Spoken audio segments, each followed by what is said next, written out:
Bem-vindo a todos do canal, eu sou o Diego Bueno e você está assistindo A Caverna do Cineasta. Vamos começar? Bom, nesse vídeo estamos falando de um percurso que marcou muito para sempre a história do cinema, em geral, da cultura pop, cultura geek, tudo do cinema que conhecemos. E estamos começando o ano do quê? Vamos, nesse vídeo vai ser dividido em duas partes. Vamos começar a falar em 1900, nos anos 90, década de 90 tinha muitos filmes bacanas, até chegar nos anos 2000. E esse vídeo vai ser dividido em duas partes, para anos 90 e para anos 2000. Uma parte para uma parte para outra. Vamos começar? O ano de 1992 trouxe muitas revelações e mudanças no início da construção do cinema, quando ele estava desenvolvendo e transformando obras literárias em tudo em filme. O que tínhamos nos anos 90? Um exemplo é a série dos X-Men, X-Men, que agora conhecemos como X-Men 92. A série animada que mostrava muito a história do Wolverine, do Gambit, Jean Grey, Ciclope, Professor Xavier, o Magneto, o Dente de Sabre, a Mística, o Groxo, o Fanático. Tudo que os mutantes dos X-Men, até o Pyro e o Homem do Gelo, tudo tava nessa série. Era a série mais bombástica dos anos 90, de 1992. E também tínhamos outras construções do personagem, né? Como exemplo, o Batman. O Batman estava sendo mais desenvolvido nos anos 90, quando tínhamos o que nos anos 90? Nos anos 90, nós tínhamos o Batman do Michael Keaton, né? Com o filme que ele lançou, segundo a aventura dele, chamado Batman, O Retorno, com Michelle Pfeiffer, Christopher Walken como o Mark Shrek e o Danny DeVito sendo o Pinguim, o famoso personagem da trama, Oswald Cobblepot.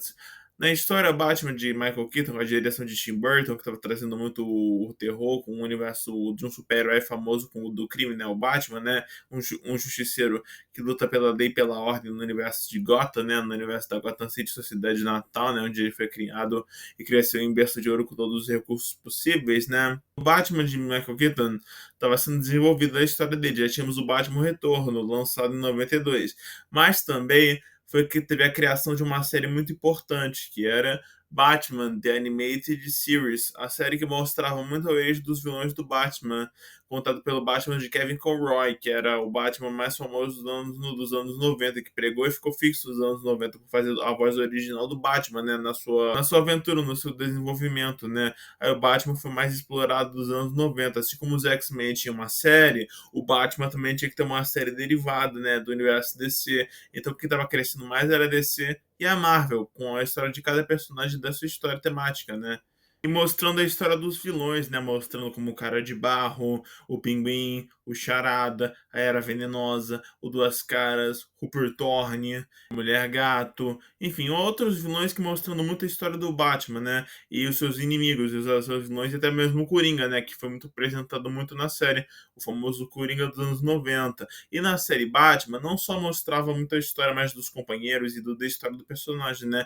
Mas mostrava uma série de episódios destacando cada super vilão em cada episódio temático. Até o Morcego Humano, como eu falei em outro vídeo, mostrou nessa série também.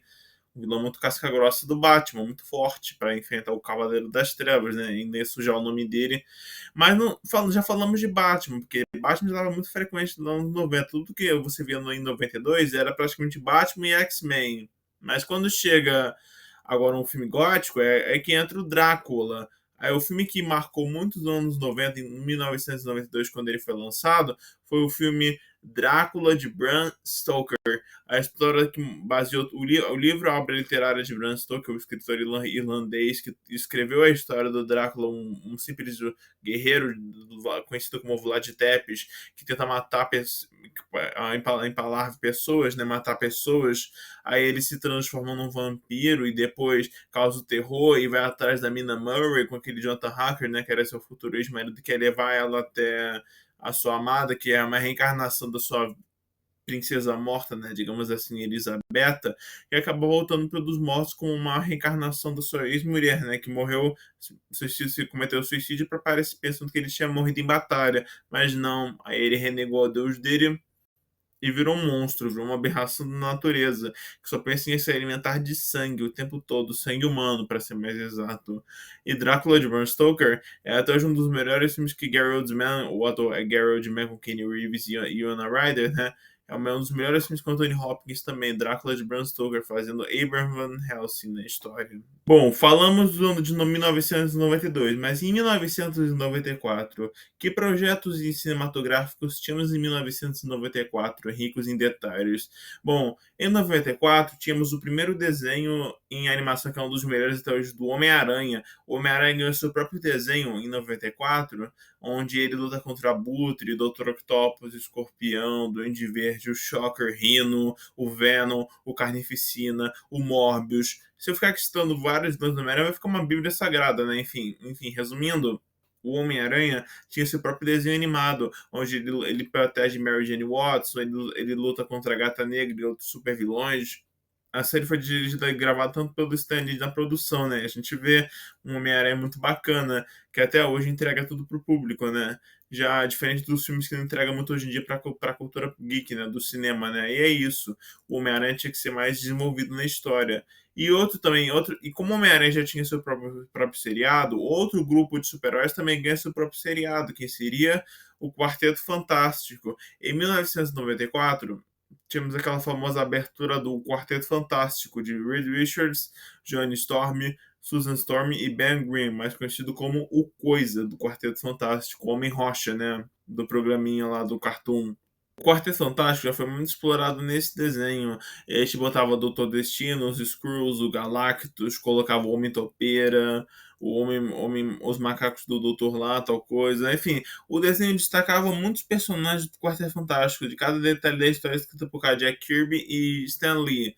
Então, esse desenho mostrava muita história do Quarteto Fantástico, do cartunista Jack Kirby, e do diretor, né, o criador deles, o Stan Lee, que teve a ideia da história no geral, e o Jack Kirby só foi o cartunista que desenhou os personagens, né, conforme a ideia de Stan Lee. Aí na história, o Quarteto Fantástico tinha seu próprio desenho animado em HD, né? A gente vê muito em HD, que estava tendo muito a definição de vários desenhos, como o do Homem-Aranha e do Quarteto Fantástico. Como a Marvel já tinha feito dois projetos, aí que entra outro projeto também, que não é da Marvel nem da DC, seria o filme chamado Debbie e Lloyd, Dois Idiotas em Apuros, onde tínhamos a participação exclusiva de Jim Carrey, do ator Jim Carrey, e do ator Jeff Daniels fazendo Harry fazendo o personagem Harry, mais conhecido como Deb Dumber, né? E já o Lloyd, que era o Lloyd Christmas, o personagem que é seu melhor amigo, né? Eles são dois idiotas, dois metidos a bestas que fazem piadas, né?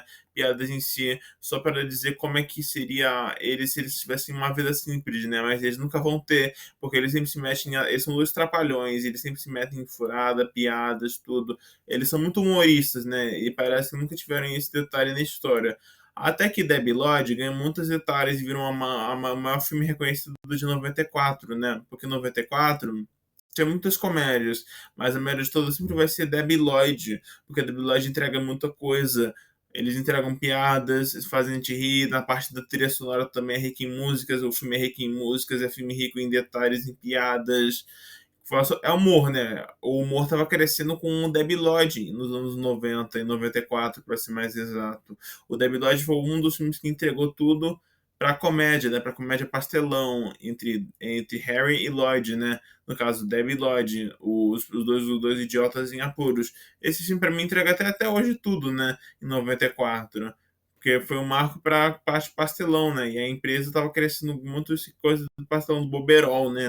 Do filme Boberol, para a gente rir à vontade como eu nunca tinha rido antes, né? Então, um joinha, deixa de dar um like no meu vídeo. Se curtiu o vídeo, compartilha com próximas pessoas ou parentes que você queira compartilhar. E tá tudo disponível. Fico por aqui e até o próximo vídeo, gente.